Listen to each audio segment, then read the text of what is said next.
You're listening to The Dan Nicholl Show. Possibly the most self-indulgent aspect of this groundbreaking podcast platform that I pretty much invested. I don't think anyone had really done a podcast, so to speak, before the Dan Nicholl Show came about, was that I get to hang out with a lot of people I know well, people I've known for some time, people who have become good friends. But this week is particularly so because my guest is a very, very dear friend indeed, to the extent that he's been putting up with me for, must be 2 decades now, Kevin Vermaak. It is indeed, and if I think about where it started, it's fabulous to be here now. Yeah, having Very different worlds we inhabit. Indeed, indeed. I think you and I have told this story many times together on many different stages, but for those who aren't aware of the bromance that you will see continue to unfold over the ensuing 6.5 hours, the very first encounter, you had come back from London. To your mother's horror, you'd given up a very good job and had decided that you wanted to start a bicycle race from Neisner to Cape Town, and as such had rented what can only be described quite generously as a cupboard in the back of the offices, where I, having zero social life, worked as a sports journalist, what I thought was long hours until I met you, and the two of us were, I think, almost sort of cagey company for the first few weeks, feeling each other out and trying to work out what the other was doing. That's exactly right, because I'd left South Africa immediately after graduating, like many young South Africans did in the 90s. Spent 8 years playing a completely different trade in London, and then getting the idea for the Cape Epic, moving back to South Africa, and really not having a business or, let's say, a network to speak of. So I phoned a friend, in fact, that I'd met in London, who was then come back to South Africa to be the MD of iAfrica.com. And I said, hey, JP, I need a place to stay, I need a website, and I need an office. And he provided all three. Actually in the same room, if memory serves. Pretty much. It kicked off a story, and again, we've reflected on this so many times, but it's still one that both amazes me and gives me joy in equal measure, that this crazy idea, a very creative idea, especially for an engineer, not supposed to be so creative, you'd come up with this vision, and you came back absolutely determined to translate it into a reality, and nothing was going to stop you. Yeah, I think I was at an age in my life, 30, I hit this level of independence in London after having worked pretty hard, but having a good time at the same time in London. Having this idea, but also being at a time in my life where I wanted to do something different. I needed a change. I was thinking about, going skiing for a season, or I just needed something new and a change. And that's when I did a bike race in Costa Rica with some mates, and I thought, wow, that's a great idea. Let's organize a bike race. And to be honest, in the beginning, it was just, I'm going to take a year off and organize a cool event, and it's a chance to go back to South Africa. And then I started losing so much money that I realized, no, I have to actually take this seriously and get dig myself out of this hole. And, then the rest is history. Every year I found a way to grow the Cape Epic. 17 years later, the Epic is, I sold it, I guess, a few years back, but I certainly gave a lot of my life to that period of when I was growing the Cape Epic, from that idea originally where, I sat in iAfrica.com offices with you and try to sell the idea of a 8-day mountain bike race across South Africa. You're also a part-time radio host, because every time anybody from sort of midnight to 6 a.m. had some dead time, let's go and get that guy with the almost entirely closed eyes in the office surrounded by MDVD cafe cups and drag him for a mountain bike conversation on radio. That's amazing. I had grannies that were phoning in at 2 a.m, because it's a true story, right? I'd be there at midnight. Africa Milani would have no guests, and there's you, me, Africa in the studios at 1 o'clock in the morning, and it could be a Saturday night for that matter. And I'd end up being interviewed again, and just because Africa wanted someone to shoot the breeze with at 1 o'clock in the morning. And you had those late night interviews, but I also recall in those days, Vida used to number their till receipts. So if you were the first customer at 7 o'clock in the morning, which was when the Vida Cafe opened on Kloof Street, the original store, if you were the first customer, you'd get a till receipt with number 1 on it. So if so I used to collect the number of till receipts from Vida where I was the number 1 customer. I think I might still have them in a drawer somewhere. It's both ever so slightly sad, but also a great testament to this utter determination you had to pulling all of this together. I have umpteen memories of the epic and the fun that we had on it, from watching foreign riders walk from their tents to the showers wearing nothing but slops and a smile, to the great excitement of many South African riders, to some of our entertainment. There were the famous whistling ladies who had no lyrics to their song, and probably the best of all, there was the prison band, who were 17 members when they started and 12 when they finished. Lots of really great memories. Are there any regrets? All the time that you put in, all the effort that you made, everything that it took out of you, and it certainly took a lot. Did it end up with a positive balance sheet at the end of the day? Oh, totally. I mean, not many people get the chance in life to do something that they're so passionate about that it pushes everything else aside. And I'll never forget reading a story about Mark Andreessen, the founder of Netscape, the first graphical interface to the web.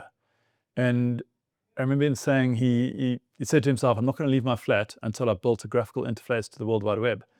And he literally programmed around the clock, ordered pizza, and didn't leave his apartment until he solved it. And it wasn't quite like that for me, but it was pretty close. And it's a privilege actually to have an idea about which you can be so passionate that you give everything. And yeah, not everyone can say they've had that. And that's what I did for quite a few years. And for sure, it cost me a lot in terms of friendship, the social life you could have in Cape Town in your 30s. But I remember, first few years of married life, chatting to my wife, who I only met, after things had got quite established with the Epic, and saying to her, like, it's really worth it. It was like that time. At the time, you think, well, if I knew this, I for sure would not have resigned from NatWest in London and moved back to Cape Town to start this race. It was just too much stress, too much work, not knowing that it would work. But then when it did work, looking back, for sure, the effort was worth it. And I think I knew that would be the answer, partly because I know you well enough, but also because you've decided to do it all over again. As we now begin Kevin Vermaak Cycling Adventures 2.0. And this one is in some ways quite similar, but in others very, very different. Introduce us to the Nedbank Gravel Burn. Well, I sold it. I sold the Cape Epic, and I did that because I wanted to, for a real legacy, it needs to go without you, and it can't rely on your presence. So I think I've achieved that. It's got good momentum now. And I was looking for something to do, and I can only be very, very thankful that, in fact, in the space in which I'm the most experienced, and I've got 20 years of experience, there's a new category called gravel biking. And quite frankly, I'm so happy that I'm now immersing myself into this new category in cycling, which has the potential to be way bigger than whatever mountain biking was, and what mountain biking is today. But so it's a new type of bicycle that's taking the bike industry by whirlwind. I mean, it's kind of like, it looks like a mountain bike in terms of the tires, but then it's got the handlebars of a road bike. So it's called a gravel bike, and it's, if you can imagine, like high-speed off-road riding, not the super technical nature of the Cape Epic, but high-speed Dakar-style riding on gravel roads. And that's what we're doing. The first event starts at the end of October, and it's going to go deep into the Karoo. I mean, we're starting in Knysna, and then it's 850 kilometers over 7 days. And it's very accessible because it's not as technical as what mountain biking is. It's got some really cool elements. You go through Grafrenet, you get to go through the Karoo, and I think you got some cool stuff lined up for Under the Stars at night.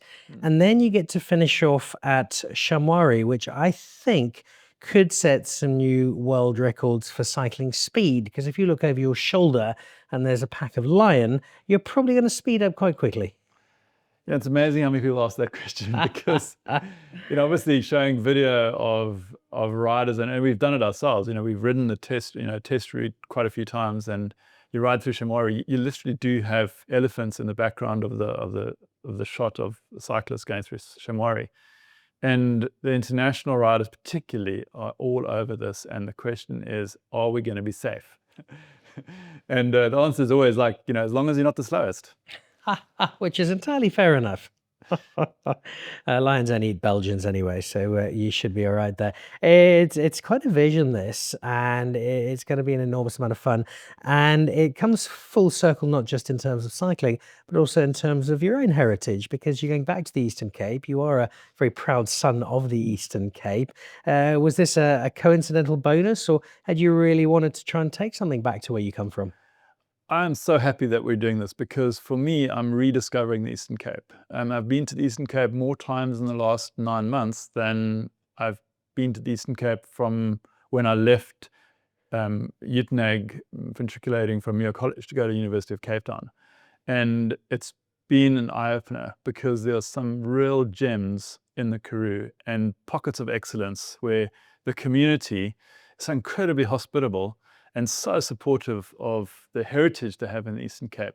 And it's amazing how many South Africans you meet all over the country who have got some link back to the Eastern Cape. And they are so proud and happy that we're doing this because for sure it's got a huge economic impact.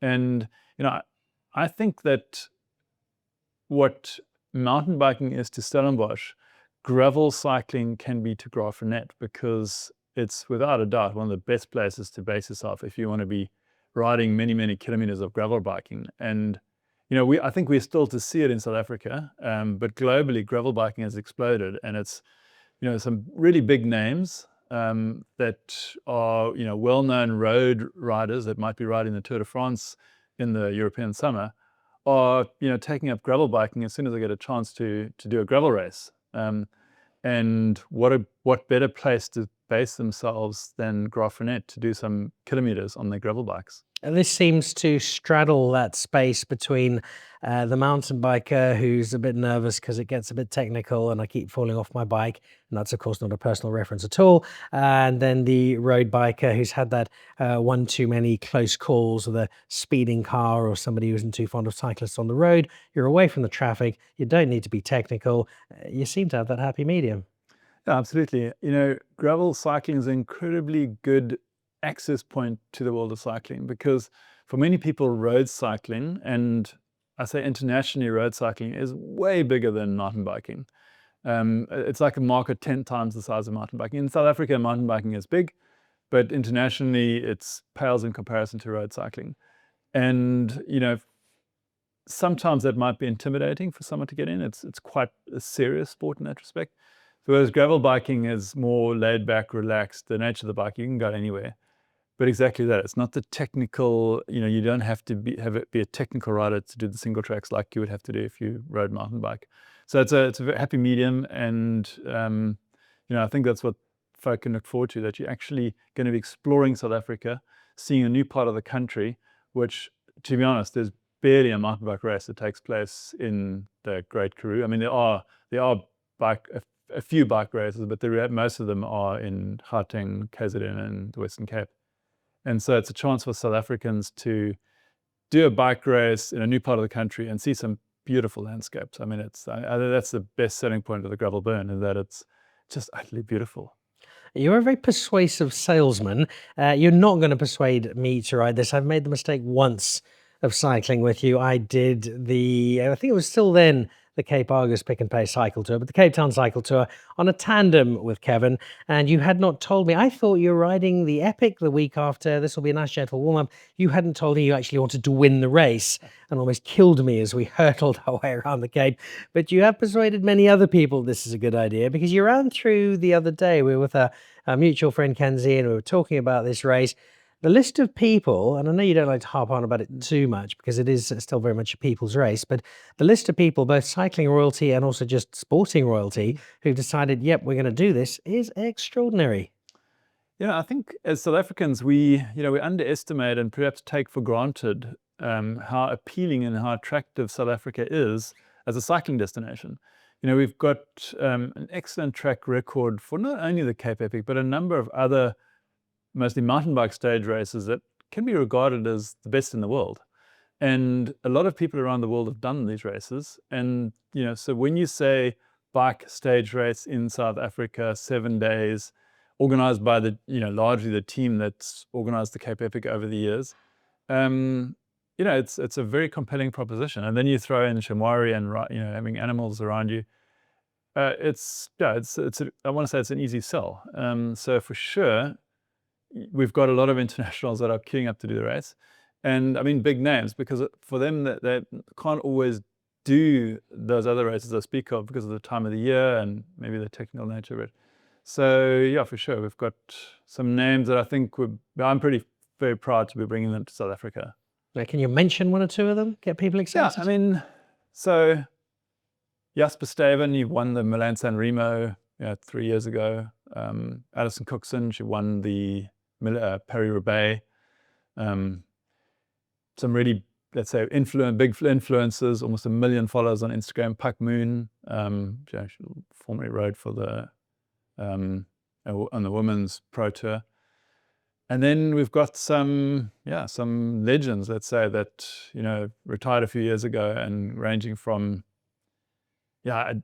let's just say there's some names that have won the Tour de France multiple times and they're not banned. And That's a wonderful way of putting it. Yeah, and but I mean, like over the years, big names that want to come. I'd prefer not to say them because they want to be at the start line, but it's a sort of radar. It's on their radar. Yeah. This is really, really exciting, and I think it's something you needed, because you're not the kind of guy who's just going to pot around the house and put his feet up and watch reruns of Friends and Frasier for hours on end. And I've seen this come together back in your hometown, back in the Eastern Cape, and creating Legacy 2.0. You rode the Epic many years after you'd started it.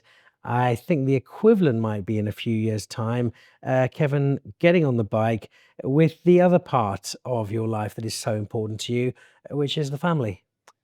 Absolutely. I mean, Dan, I rode the Argus with you as my tandem partner.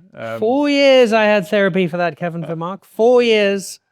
Yeah, it was a fabulous experience, and it allowed me to realize how much fun it was to ride with friends. And today I do the cycle tour with my son Bo. He's 12 years old, and he loves it. And so I've got the next few years of riding the cycle tour teed up. My daughter will be next year, because she'll be old enough to ride it as well. She's like, "Dad, when can I ride with you?" And yeah, I guess when she's finished riding the cycle tour, the next adventure would be my son being old enough, 18 years old, to ride the Gravel Burn with me. And I think for sure it's a target. The reality is, though, the next few years I can see myself working around the clock again to make this dream a reality. For people who are excited by it, and I can't say why they wouldn't, when is this, and can still people take part? Sure. It's the first race is from the 26th of October until the 1st of November. So it's from Sunday to Saturday. Starts in Knysna. And they just need to go to www.gravel-burn.com. And sure, they can enter. There's the idea is that it's a full service event. So your entry fee gets you 7 days of biking. So we're doing luxury safari canvas tents in Lapas, which are totally different to the let's say the mountain bike stage race format that's become synonymous with South Africa and mountain biking. We're dividing the race footage up into small groups of 20 tents with a campfire, with a host and a camp master that sets up the small Lapa.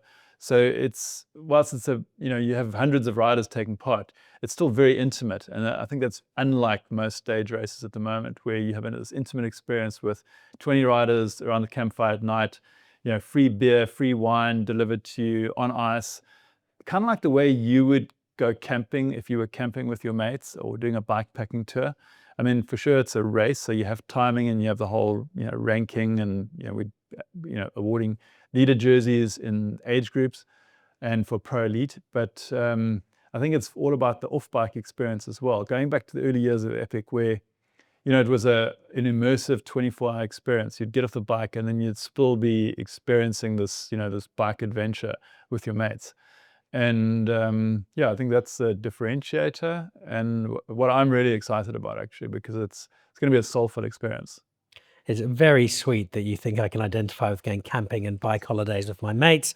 It's a wonderful idea. I'll come back to you on that one. Last one for you, which I think just really does drive home what you've produced here, and I'm most admiring of it, is the prize money, which suggests that you were an early investor in Bitcoin and you've hoarded it and are now releasing it into the market. This prize money is not just substantial for South Africa, this is substantial for anywhere. Yeah, sure. I mean, we've announced $150,000 as prize money. It's the largest prize purse in gravel racing worldwide, or largest single event prize purse. And I mean, it's important for us to offer that because we're creating a pro-am event. We want the pros because for sure that creates the media exposure that gives a return to our sponsors. But from the amateur perspective, it's quite cool to ride in the same race as some of the best riders in the world. South Africa has got probably the second ranked gravel rider in the world, Matt Beers. He came second in the Lifetime Series in North America last year, which is regarded as like the main gravel series.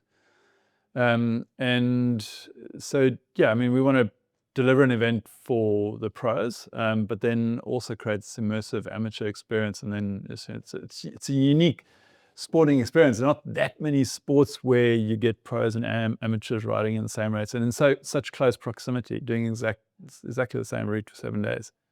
And it's been possible because of Nedbank. I mean, Nedbank came on board as our title sponsor before the very first event, which is, for me, incredibly satisfying because it allows us to do, like the full package of the event. I mean, there are a lot of things you'd only do at a race like this if you've got a sponsor. If, like the first 2 years of the Cape Epic, we didn't have a title sponsor. So, what's the point of doing a big budget TV production or offering a big prize purse because you don't have the money, and it shouldn't be amateurs, the entry fees that pay for that. But then, when you've got all the revenue streams working in a mature sporting event, obviously you provide the full product. And we've got that from year one. So for my team and myself, it's so exciting because we can do everything. We can do everything all the elements of a mature sporting event in the first year already with Nedbank's title sponsorship. I shall be there. I reaffirm, I will not be on a bicycle, but I have appointed myself group sommelier for the event, which I'm very excited about. Watching guys race around bonfires under the stars, I think it's going to be so exciting. Leaving out of Knysna and then that final route into Shamwari, where I will, if you're listening, I will be selling lion repellent from behind some very barred windows. It just looks so cool. It looks so much fun. I know you've got a huge amount of work ahead of you, but you've got a really good team with you. So I don't think it'll be too challenging to accomplish all of that. And I'm really, really proud because our story goes back together a long, long way. I know what you put into the Epic to get it going, and you created something there which continues to be an extraordinary world-class event to this day.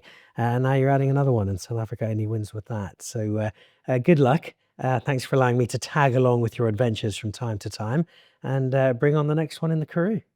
Thank you, Dan. Really, you've added a touch to the events that I've done over the years that are second to none. It's very special to have you on board. There we go. Buttering me up. I'm still not getting on a bicycle. The Gravel Burn. It happens October this year. Nedbank Gravel Burn. It is going to be an incredible event. Loads of fun. Great adventure. And as it's a Kevin Vermaak event, the first of many, and it's only going to get better. My very special guest and very special friend on the Dan Nicholl Show this week, Kevin Vermaak. You're listening to The Dan Nicholl Show.